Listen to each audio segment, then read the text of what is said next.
स्वप्न लोक Bhiwandi TV news सबसे तेज। हमारे चैनल को देखने के लिए लाइक करें, शेयर करें और सब्सक्राइब करें और देखिए आज की ताजा तरीन खबर।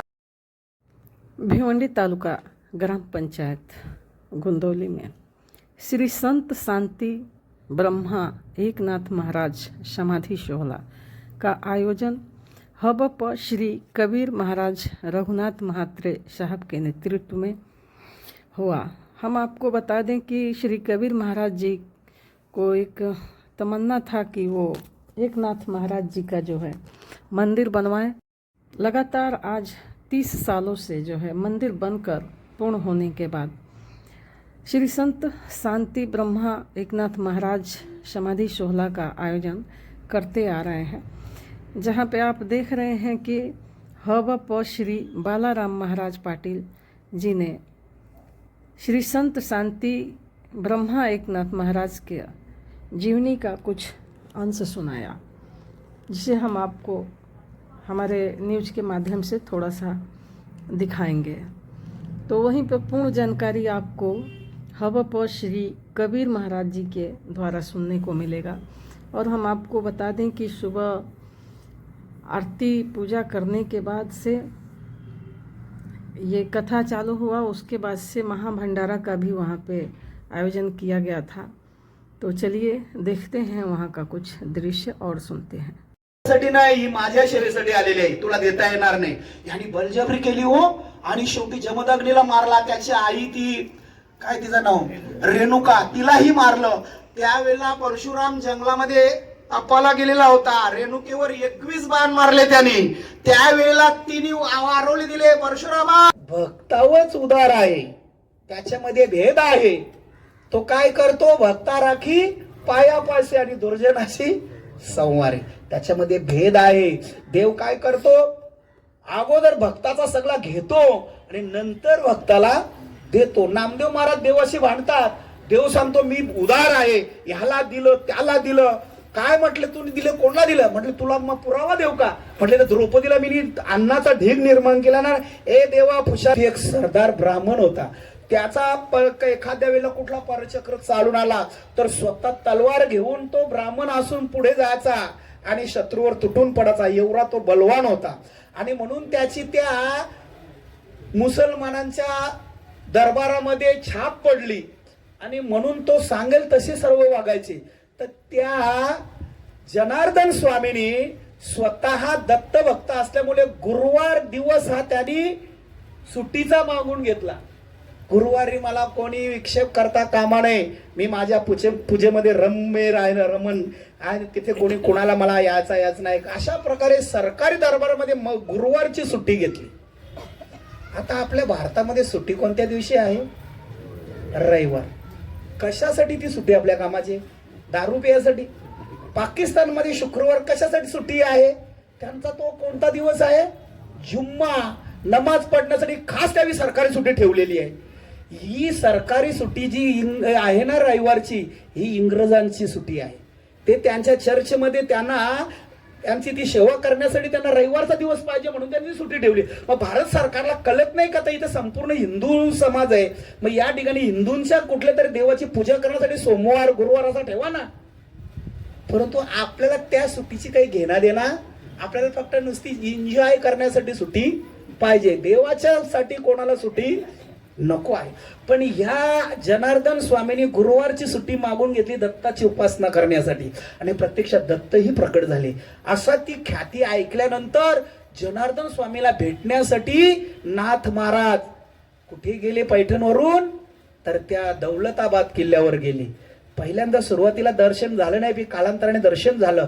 भेटल्यानंतर ती 8 वर्षाची दैदिप्यमान अशी मूर्ती, राजस सुकुमार मदनाचा पुतला आणि रवी शशिकळा लोपले असं ते बाळ पाहिल्यानंतर म्हटले, बाळ कुठला तू आणि तू कशासाठी आला। त्याने सगळं सांगितलं की मी पैठणचा एका अमुक अमुक ब्राह्मणाचा मुलगा आहे, परंतु मला ब्रह्मज्ञानाची आसक्ती असल्यामुळे मी तुमच्यापर्यंत आलेला आहे। अश्वालय आणि ब्राह्मण शाखेचा तो ब्राह्मण होता, कोण तर तो जनार्दन स्वामी। म्हटले ठीक आहे, तू माझ्याजवळ राहा